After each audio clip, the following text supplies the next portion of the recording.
Providing insights to help you grow your business, improve yourself, and add value to those around you. You're listening to the Success is a Choice podcast, where you get a peek into the lives of industry leaders as they share their stories with you.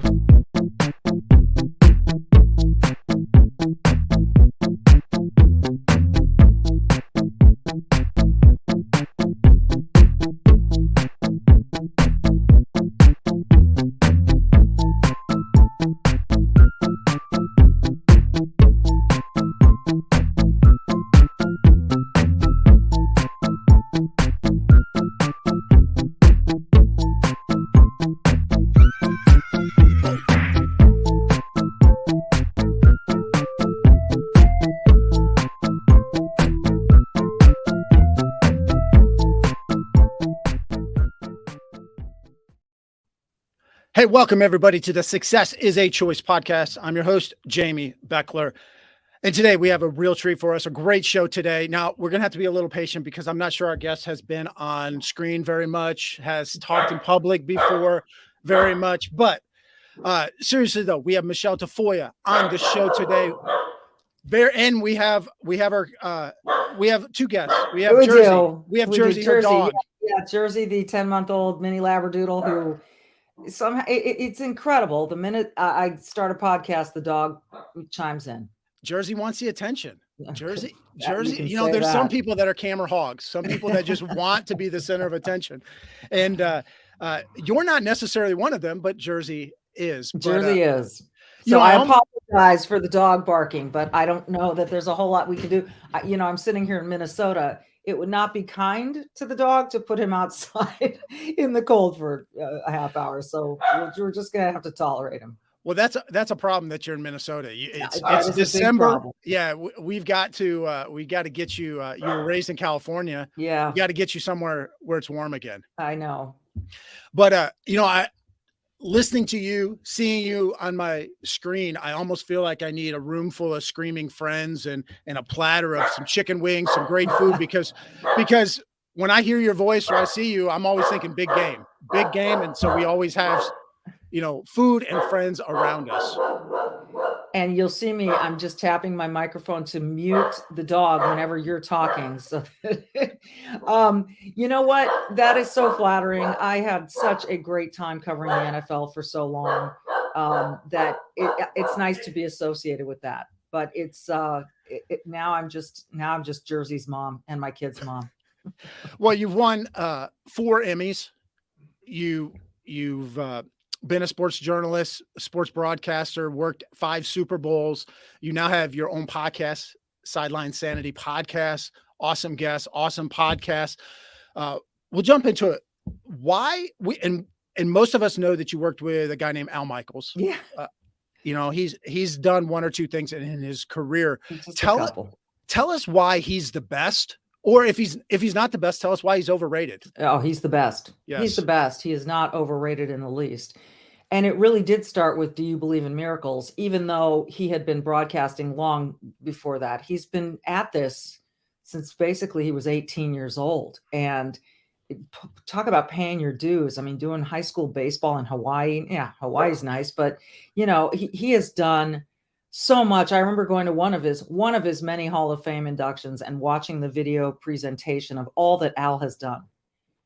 And I've known Al for a long time. And I think my chin was on the ground. I was like, my gosh, I had no, it's funny. We see a person now in the present and we forget that there are so many things that they've accomplished before we even got to know them. And I was absolutely blown away. Al knows how to let a broadcast breathe. And what I mean by that is he doesn't feel he has to bombard you with his voice. He doesn't have to bombard you with facts and statistics. He has a better feel for telling a story of a live broadcast than anyone I've ever seen. And then when the moments come, like when the U.S. beats the Soviet Union, like when, there's an amazing catch in the end zone, he did what? Those reactions that come from Al are purely organic. They just happen. He doesn't plan this stuff. And you can tell that. You can tell how authentic it is just by listening. So when you want to feel like you're sitting in an easy chair watching a broadcast rather than sitting on a cold, hard bench, the easy chair is Al. And he's the best. Well, you've worked Monday Night Football for a lot of years. You worked NBC, primetime Sunday Night Football. Walk us through maybe something that we don't know when we hear you interviewing a guest or we hear you on screen. What is something that maybe we wouldn't know that goes into that? Because obviously it's not just, hey, let's go to Michele, and all of a sudden you think of what to say. Right. Well, I mean, we prepare all week long. You don't take days off during the NFL season when you're on Sunday Night Football or Monday Night Football. You do not take days off. You take hours off here and there, but every day you're preparing in some way, shape, or form. You know, I'm on the plane home Monday morning after a Sunday night game, and I'm already getting ready. And then I sit with my producer, and kind of like you and I are remotely, and we watch film together of what I did the previous game, and we criticize it when it needs criticizing, and we pat each other on the back when we feel good about something we've done. So there's the honest self-critique every week, and then there's the looking forward. What are the big picture stories? What are the smaller picture stories? And who am I going to talk to separate and apart from Al and Chris on the phone, players, coaches, high school coaches, somebody's dad? Who am I going to talk to that's going to advance a story in a way that we haven't seen yet?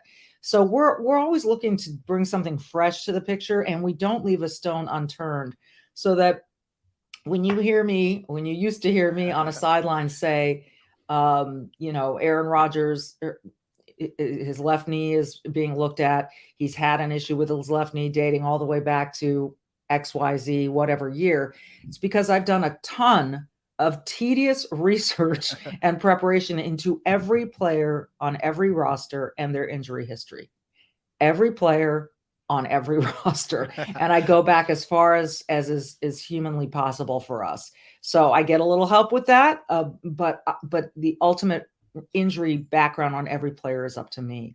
So there is a ton of preparation. And when it gets tedious like that, Jamie, when I'm like sitting there going, I can't do another minute of this, I hear John Wooden, the famous UCLA basketball coach, in my head saying, failing to prepare is preparing to fail. And I go, okay, let's get back to it. So there's a lot of grind that goes into every single week of preparation. Well, and I imagine that when you're covering a game like with the New England Patriots, you have to have a lot more questions than you normally would, because you're going to get the one word answer from Bill Belichick and any player. They're just going to give you one word. So you go through a lot more questions. It's you got to know who you're talking to. And so, yeah, and that's why a career develops over the course of time, because you develop relationships with players and with coaches, and you build trust, and you build a kind of a mutual understanding. And certainly coaches have let me know when they thought my question was stupid at halftime. They've started something different this year in where they're interviewing the coaches on camera between quarters. That's new to the NFL broadcast. We didn't do that up until last year when I was still doing it. That was not part of it. And I'm not sure how valuable that is. I think it depends on the coach and what they want to say. But whenever I did halftime interviews with coaches, 99% of the time, usually in a Super Bowl, we might do it on camera, but I would talk to them off camera, because then you really get a sense of what the guy's mood is. He's not putting on a face for the camera. He's just, unloading.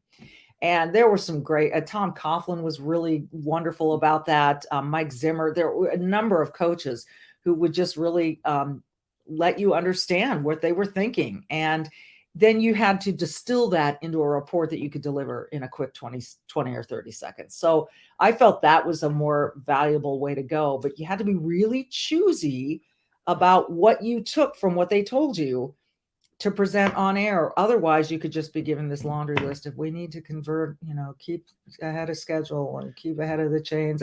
You don't want to do that. You want to make it punchy and memorable and informative and meaningful. So that takes a lot of years of practice. So when you hear something from a coach, Were there some times where you just wanted to roll your eyes, shake your head, and be like, you're not telling me the truth here? Yes. And then how do you determine if you actually relay that to the audience? I would go back and forth with my sideline producer and say, okay, here's what we got, which is basically nothing. How do we dress this up? So a lot of times if they told you, we got to be better on third down, you'd go, okay, what are their third down numbers? How do we illustrate this? How do we flesh this out? There's times like that, yes, you very much have to take what they've told you and try to dress it up. Or you go back to something they told you during the week when you had a meeting with the coach. Hey, Coach Harbaugh told us coming into this game, he wanted to see more physical play from his linebackers, yada, yada. Here's what we're seeing. So there are ways to do it. It turns out to be a little bit of science and a little bit of art, but you can make it just, I'm telling you, the experience is where that comes in. Well, you're most known for NFL high level games, Super Bowls, but Sunday Night Football, Monday Night Football, but you also worked NBA games. You also worked the Olympics on a number of occasions. Is there different preparation or different mindset that you take when you go into those different types of venues? Absolutely. The NBA was almost easy because you had far fewer players to deal with, right? You have 10 guys on the court at once, as opposed to 22. And you just, they're both sides are playing offense and defense rather than having an offense, a defense, and a special teams. So that part of the preparation was easier. You'd go to shoot around the day of the game and talk to guys, and then you'd be ready. And the NBA schedule, games are so frequent that there wasn't this big gap of a week between two games where you had to really absorb all that was going on. You were moving at a much more frenetic pace. So it was different. You could also listen into the huddles, which you cannot do in the NFL. So there were a lot of little different things like that. In the Olympics, I was so lucky the last two Olympic Games to cover swimming. That was very different. On the way to the Olympic Games, we'd go to their training camp, the swim team's training camp, and you get to know the swimmers and the coaches and all of that. And then, we prepped each day for the things that were the events that were happening. What's Phelps doing tonight? What is Katie Ledecky doing tonight? And, and you just had to prepare very differently. That was an ongoing span of, about 14, 15, 16 days of swimming. So, very, very different things, but that's what made it so rewarding and fun.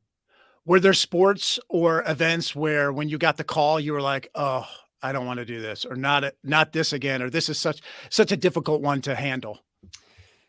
I don't know about that. I'll tell you that when you said that, the one thing that jumped front of mind was in 2000, I did the Olympics in Sydney with NBC, and I was working as a subcontractor for them at that time, because I think I was still with ESPN, and so they had me come out to do women's softball play-by-play. And then while I was there, they said, hey, could you do some table tennis? And they said, hey, could you do some rhythmic gymnastics? And I thought, I know nothing about either of these sports, but I'll give it a go. So, that to me is part of the fun. And you get to choose your response to that. It's either like, are you kidding me? Or, that could be different. All right, I'll give it a go. Just what am I made of? What can I do here? And so you channeled your inner Al McGuire and was like, hey, I'm going to let the Al Michaels, wow, not Al McGuire, the great Marquette basketball coach, yes. But you channeled your inner Al Michaels and was like, I'm going to let the play do the talking. Yeah. So in table tennis, you have to. Yeah. And then at the end, you're like, oh, that was interesting. Yeah. Point to Japan, that kind of thing. And because the excellent teams tend to be these Asian teams in table tennis. I mean, they really, the cream rises to the crop in those countries. And so the names were really challenging to pronounce. So that was always fun too. And a lot of the table tennis I did, I was in a studio and I was just voicing over the event, and they fed it out somewhere else. Same with rhythmic gymnastics. We had a lot of Russian, Ukrainian, Romanian names. And I was like, oh, please.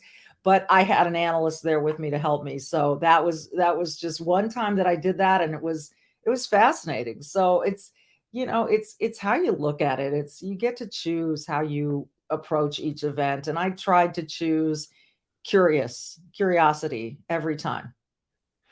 Well, after a win, you went out on top, a Super Bowl win. Obviously, you also had a Super Bowl loss when you covered the Super Bowl, but you went out on a high. You went out Super Bowl, 56, I believe. Just this last one in February 13th. Yeah, the Rams beating Cincinnati. Yes. Yeah. So you have these big events, these Super Bowls, and you're interviewing people afterwards. How do you figure out which questions to ask them? What the audience wants to know versus maybe what you want to know? Is this question too obvious? Is it not obvious enough? Am I prying too much? How do you decide what questions to ask? It does take a lot of thought ahead of time. And some of it we think out ahead of time. Okay, if the Rams win and we're going to talk to Aaron Donald, yada, yada, yada. And I remember just before that Super Bowl, Rodney Harrison, one of our studio analysts, heard or was talking to Aaron Donald before the game. And Aaron kind of indicated to him, this could be my last game if we win. And so that information was passed along to me. So we had to incorporate that into our post-game interview with him, even though he was at such a high. But sometimes you ask a question and you don't really get the athlete to give you the answer you were looking for. And so you have to, this is one of Al Michaels' best phrases, you have to find another door to enter the same room. So now you find another way at that same question to ask it and hopefully get a little bit more from them. I think the thing you want to do in a situation like a Super Bowl, and Aaron Donald was in tears and he was talking about his daughter and what he was promising. He had promised her a Super Bowl win. And you've got to let that happen. You've got to not interrupt when that's going on, when someone's letting themselves go. I don't know if people remember, I interviewed Kevin Garnett after he won an NBA championship with Boston. And he was, he let out that scream and anything's possible, and I just let him go. And you have to sort of pace yourself through that. Let the athlete respond, know when they're taking a break, know if they kind of watch them, get a sense of, are they going to continue here? There's just, again, it comes down to just experience and really understanding that you're not the story here. The athlete is the story. You got to leave your ego here. Yeah, you're the one that's lucky enough to bring this moment to the fans, but you got to stay out of it. You got to present the question correctly. You got to present it in such a way that it's not a yes, no question, that you give them somewhere to go, but then you got to let them be the star of the show. So you were involved with Super Bowl with the New England Patriots, Seattle Seahawks, largest, most watched television show in U.S. history, amazingly. And obviously people remember that because they didn't give it to Marshawn Lynch at the end, or, on the 1 yard line, you have beast mode. When you have a situation, maybe not that in specific, but things like that, where there's a questionable call at the end, and maybe you're calling into question a coach's decision or someone's decision, do you just hit it head on? Or do you beat around the bush with it? Do you do a more open-ended question? Like, what was your thought process there on the last play? You've got to, there's something that obvious, you've absolutely got to hit it. And that particular game, my assignment was get Malcolm Butler, the guy who intercepted the throw. And so that was my goal. But so I didn't have the opportunity to interview Pete Carroll after that. But had I, if it had been me, absolutely. The first question, you want to cut the guy some slack and say, what did you say to your team? Or, what happened? But then you have to say, it seemed as though the run game was working there on the goal line. Why did you choose to throw? You must ask a question that is that obvious. Otherwise, you're just not doing your job. And I've failed at that from time to time in my career. We're all going to make mistakes, but you regret it later. So you must ask those questions head on. And I'll tell you what, it takes body language and vocal tone to make it seem less abrasive, to make the person you're interviewing understand, I know this moment sucks for you. You just lost a Super Bowl because of this. So you have to, I think body language and tone are so important in your relationship with the interview subject. You've got to put them in a comfortable spot in order to get the answer you want. Well, we've got Pete Carroll, he acts like he's 30 years old. He has this contagious enthusiasm all the time. You've worked with Tony Dungy, who amazing coach. You've been around great coaches. Are there certain qualities that you can pinpoint or common threads among, you can almost look at a coach and say that coach has the it factor. They're going to be successful in what they do? I think that you sense an it factor, but I don't think every coach has the same it factor. I think you sense when you sit down with a coach, we knew Sean McVay right away was going to be successful. There are other coaches where you go, this is interesting, or you talk with them and you realize how intelligent they are about what they understand what you need as broadcasters, and they give you that. But every coach is unique, just like every human's unique. And yeah, you tend to know when someone's got an it factor. But again, how do you possibly compare someone like a Bill Belichick to someone like a Tony Dungy? Their personalities could not be more different. And yet they're both high-level, successful head coaches. I always think of Tom Coughlin because he was always so candid with me. And I think of Andy Reid, who was ultimately turned out to be a friend of mine, and who didn't always want to say a lot at halftime, but he'd give me some information now and then that was absolutely priceless, and I'd find a way to sneak it into the game. So, every coach is so unique, but that is a good part, a good chunk of the joy of covering sports is interacting with all these really high-level, successful athletes, coaches, owners, general managers, whatever, athletic trainers, and getting to know people who have risen right to the very top of their professions. And some of them just surprise you with their personality, their background, some of their hidden talents. It's just a blast. Are there, you've been around since the mid 90s on the national scene, did this for a long time, worked with a lot of coaches, a lot of athletes. You've seen the game progress. Mainly, let's talk NFL. You've seen the NFL progress. Are the same qualities, building on the last question, kind of coaching wise, have coaches have they had to change a lot in the way that they interact with their players, or the way that they actually coach? I think that's a really good question. You see a lot of younger coaches flourishing right now in the NFL. And I'm not totally sure why that is. And then you've got, like you said, a guy like Pete Carroll who acts like he's half his age. I mean, he's just physically so energetic and all the rest. And that doesn't mean that an older coach can't get it done. See Bill Belichick, and he's not even that old, but they can still get it done. I think lots of things about the game have changed. So you can talk X's and O's on the one hand, but I think you're also dealing with a different generation of players. So being able to speak on their level, it's interesting. You talk to players and you say, why is this coach, what works about him? Well, he not only tells us what to do, he tells us why we're doing it. So like an old school coach might say, do it because I said to do it. Yeah. But you might get a player more engaged or more understanding if you say, do it, and here's why, So, but the game has changed also in that you have so many more position coaches, so that head coaches, as involved as they are, you've got maybe 2 offensive line coaches. You've got secondary coaches for just the corners and then the safeties. So you've got these great staffs of people and different personalities helping these players out, and maybe sometimes being the go-between between a head coach and a player. But I think as generations change, Bud Grant, the Hall of Famer, Minnesota Vikings former head coach, who went to 4 Super Bowls and lost 4 Super Bowls, is a dear friend of mine living here in Minnesota. I've gotten to know him well. And he wouldn't like playing in a dome. He wants you outside cold and uncomfortable, and he wants the opponents really uncomfortable. And he is an old school coach, a guy I sincerely admire.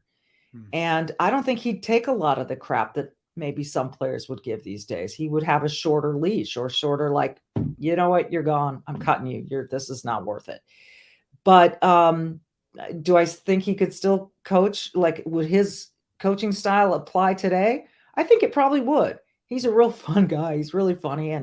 And I think people really gravitate toward him. And he is who he is. So I think authenticity plays a big role too. Very good. We will get right back to Michele in just a moment and talk with her about what she's doing now, her podcast. But first, wanted to remind everybody, this show today is made possible by theleadershipplaybook.com, theleadershipplaybook.com. Every team wants a strong culture. And one of the best ways to do that is to have good, positive leaders and great teammates. Great teams have great teammates. So go to theleadershipplaybook.com and use coupon code CHOICE, as in success is a choice, and get 25% off theleadershipplaybook.com. Now, Michele, you retired earlier this year in 2022 after the Super Bowl. You now have your own podcast. Sideline Sanity is your podcast. All kinds of different guests, great conversations. You don't even just have on guests that believe exactly the same way that you do. You have conversations, which is awesome, which is one of the reasons I've enjoyed that. Why did you want to start a podcast, and kind of what's been your take now after all these months of doing one? Well, I thought it was the best way for me to use my voice and the best way to schedule using my voice. I had some opportunities to do radio, but it was a certain block of every day. And I have 2 kids that I've missed a lot of their lives, whose lives I've missed a lot of. I'm trying to say that grammatically correctly, Jamie, and I'm failing. But anyway, I'm trying to spend more time with my kids and my husband. And so the podcast gave me flexibility. Let's be honest. It gave me the flexibility to use my voice. It's probably a lot less lucrative than something I could have done on radio, but this is the short term. And I have long-term plans for this podcast. In the meantime, it's an opportunity for me to use my voice and say whatever the heck I want to say. And that's really important to me. Freedom of speech I'm like an absolutist on this. I just think people who want to shut down speech, so look, I couldn't do this while I was on Sunday Night Football or probably any major telecast. You got to respect your product. Sunday Night Football is a hot property for NBC.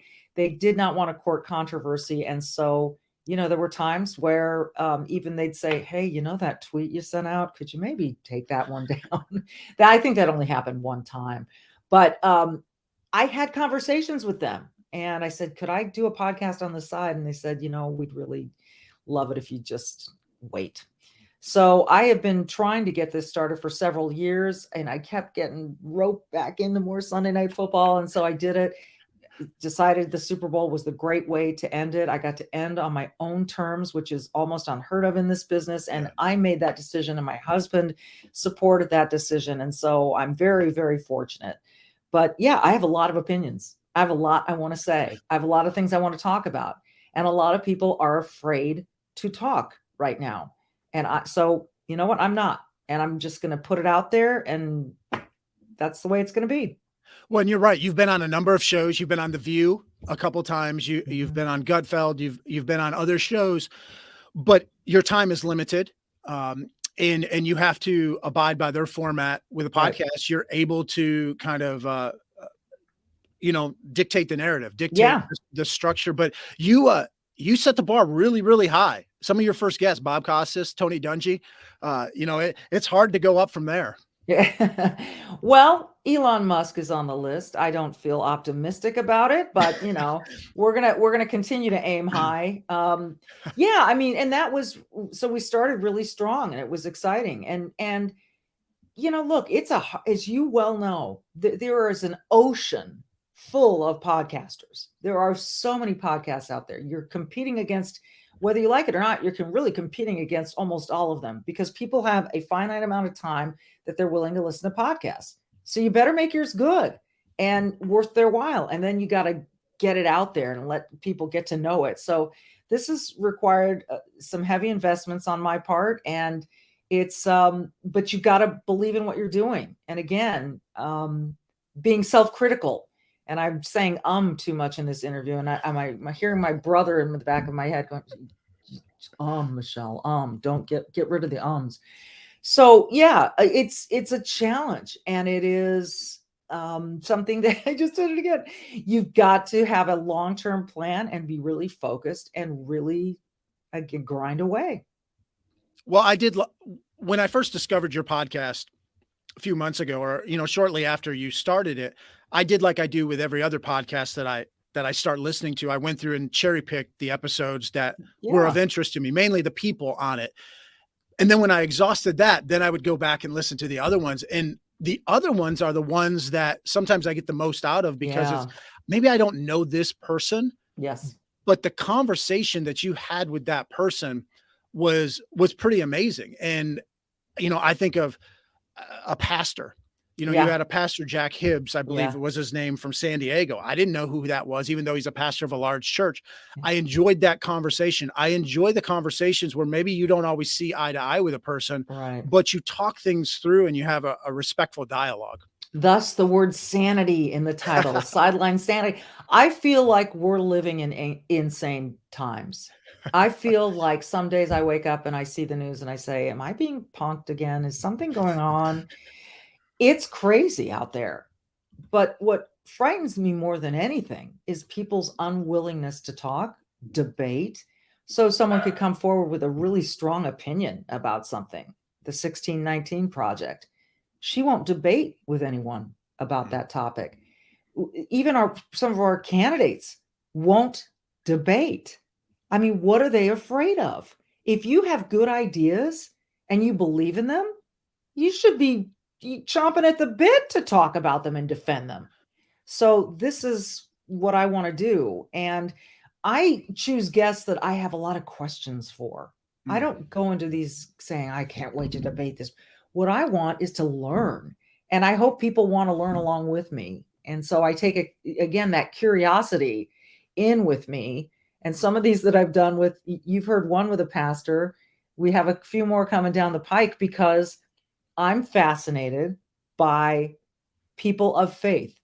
I met so many athletes, Jamie, and I bet you have too, who have a really deep, Tony Dungy's one of them, a really deep rooted faith that is unshakable. And it seems to have gotten them through some really tumultuous times. I'm curious about that. I was born and raised Catholic. I'm now Episcopalian. My kids were baptized Lutheran. I mean, clearly I'm very serious. But so I understand what religion is supposed to be in our lives. But when I see a deep-rooted faith that someone is that devoted to, and I'm not talking in a zealous kind of way, I'm talking about a real spiritual commitment that they have with the world, that makes me curious. I want to know more. And those have been some of the most popular episodes. Well, that's a great point. And that's some of the reason that I think Joe Rogan has been so popular to a degree, but also people have criticized, because you platform people, or you give people too big of a platform. But he asks curious questions sometimes, even when he's high. He asks good, curious questions. But I like that, because it's not just automatically, well, you're a pastor or you're a religious kook. You just believe in some mysticism, or you have this belief on vaccines, or you have this belief on politics, or this belief on whatever. You're just crazy. Well, you also find common ground with some people sometimes, or you just find out how they think or what they think. And, we work with a lot of coaches all the time. And we were talking about coaches earlier. Oftentimes, I mean, their athletes aren't going to all have the same opinion as a coach. They're not all going to be motivated the same. And so a coach has to figure out how to motivate people, or where people are coming from, and to understand others.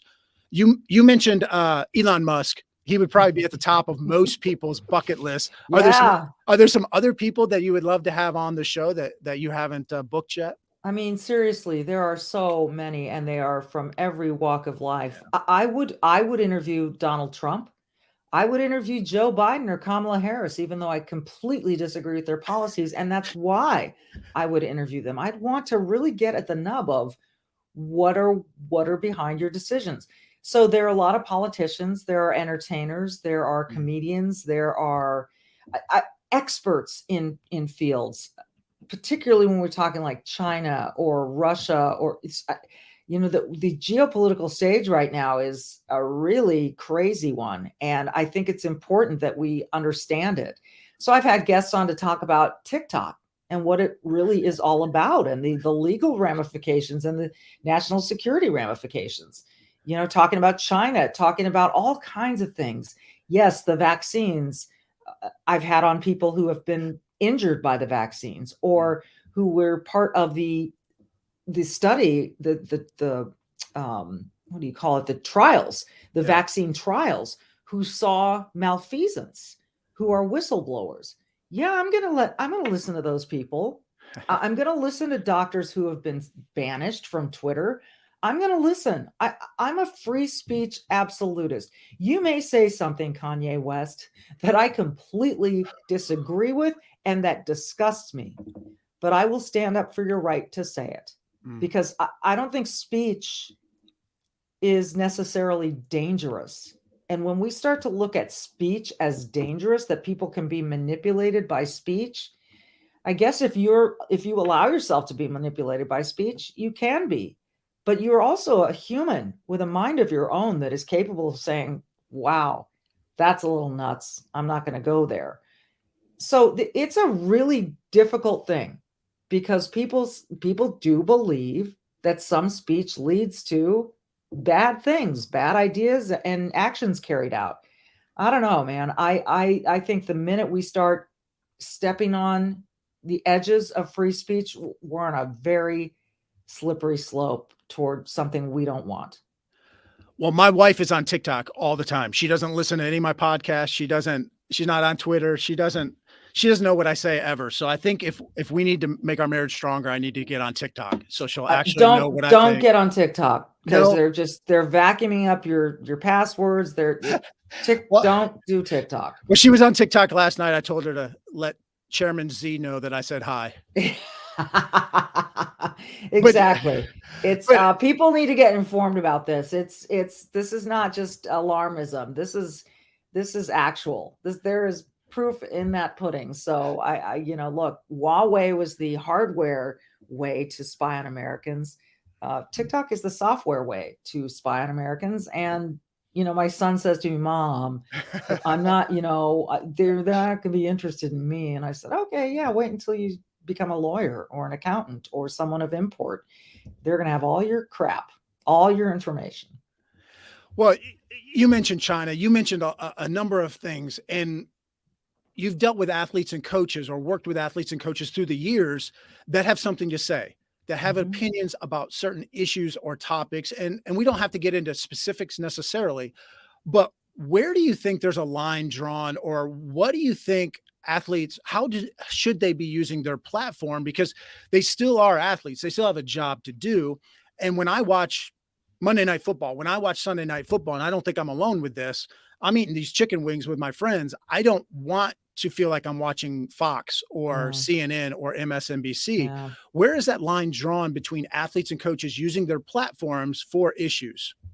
It's interesting. Last night we were watching the Thursday night game on Amazon, because I love my Al Michaels. And the Patriots helmets there's a back little kind of strip on the back, just above the neck of the player on the helmet.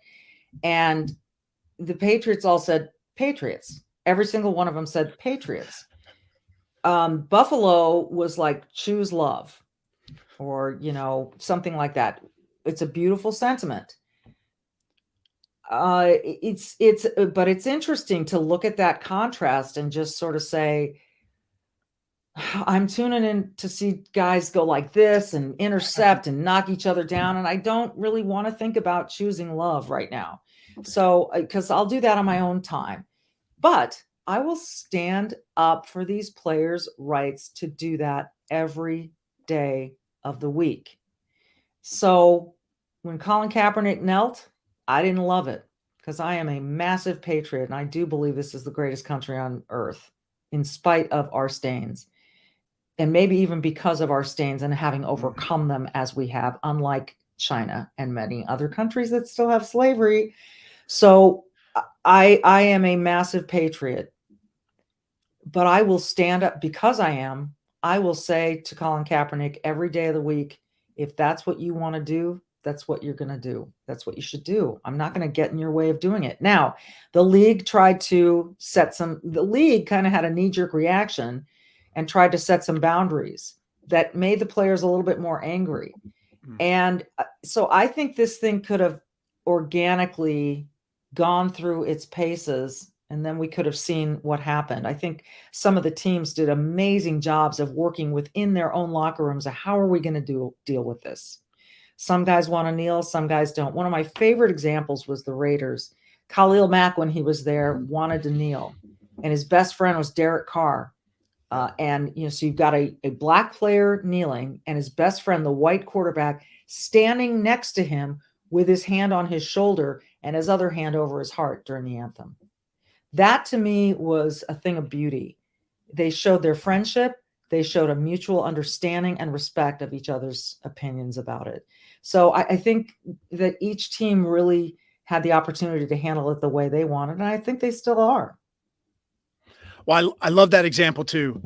Great example. I'm glad you brought that up. And that is unheard of, really, in today's day and age, because it's pretty much, well, I hate you because you're doing this, or I hate you because you're doing this. This is the only way to do it. And we get very black and white or very extreme with that. And there's a situation of, I don't know if you want to say compromise, but I like to say wisdom. This was support. This was being wise about that situation. Yes. Wisdom's in short supply. Courage and wisdom are in short supply. And I would recommend to anyone to read Stoics, read Meditations by Marcus Aurelius, or read Ryan Holiday's series on Stoicism, which make philosophy so accessible. His first book on Stoicism, called The Obstacle is the Way, made its way through the Seattle Seahawks locker room, the Patriots locker room, and that's how I learned about it. And now Ryan Holiday and I are friends. I am a practicing Stoic because of him, and his books make it very, very simple to understand philosophy. And it's much simpler. I'm not saying it's easy, because you're checking yourself constantly and trying to live the right way, if you will, or the way that you find to be valuable, and live by certain pillars of morality, justice, wisdom, courage.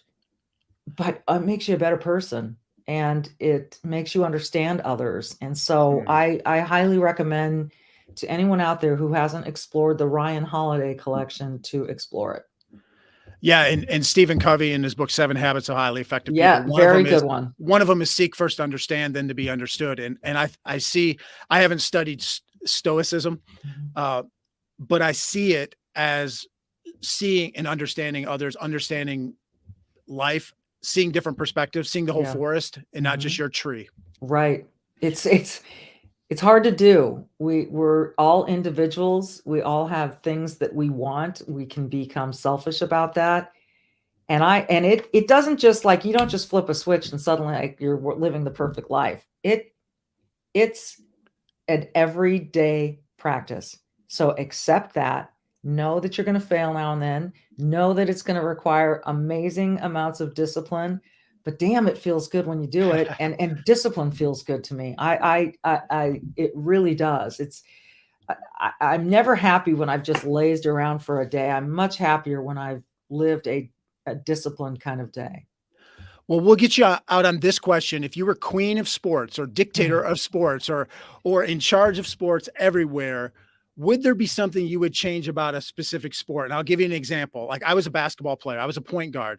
One thing I would change would be the way you do statistics for assists. Now, this might seem silly, but I hated it as a point guard, where I would pass it to someone and then they would take a couple dribbles, score, and I wouldn't get an assist. I would do it where if you pass it to the person who scores, no matter how many dribbles they take, they score. That seems or you get an assist. That would be very simple-minded, selfish. You just wanted to pad your stats, didn't you? I just absolutely. I would even go the hockey rule. If you pass it to the guy who passes it to the guy. Oh, interesting. What would you change about sports? Well, you're going to hate my answer, and it's so unchangeable now. Well, there are a couple things. They're going to start implementing this in Major League Baseball, where the catcher becomes almost unnecessary, because they're going to have a little electric box where they're going to be able to call balls and strikes and without, a catcher can't necessarily frame the way that they want to and, fool the ump or whatever, which is such an art form. And it makes me crazy. I'm married to a catcher and my son is a catcher. And then replay in the NFL, it has gotten, the NFL rule book is as bad as the tax code. It is so thick and so dense and so, well, if he has his both feet down, that's great. But did he complete the, it's like, it's taking the spontaneity out. So now you can score a touchdown and everyone's going crazy, but the play is under review, so now, okay, let's wait a couple minutes. Let's go crazy again. And it's never as fun. So the replay thing is a real bummer, but we ought to vote on it. Vote on it, like America's Got Talent or the Voice or whatever. All of us people with our, messy fingers eating chicken wings, we get to vote on whether that was Calvin Johnson, whether he caught the ball or not. Yes, that's the one that we always go to, isn't it? That Calvin Johnson catch. That would be kind of a fun way to do it, but I don't know that the players would appreciate it. Well, she's Michele Tafoya, MicheleTafoya.com. Her podcast is Sideline Sanity, and you can follow her on Twitter, Michele_Tafoya. We appreciate your time. We appreciate what you're doing. I love your podcast, as I've said. Thanks so much for joining us. And for everybody watching this on YouTube, Facebook, LinkedIn, Rumble, maybe you're listening to it on the Success is a Choice podcast network. We appreciate it. Until next time, remember that success is a choice. What choice will you make?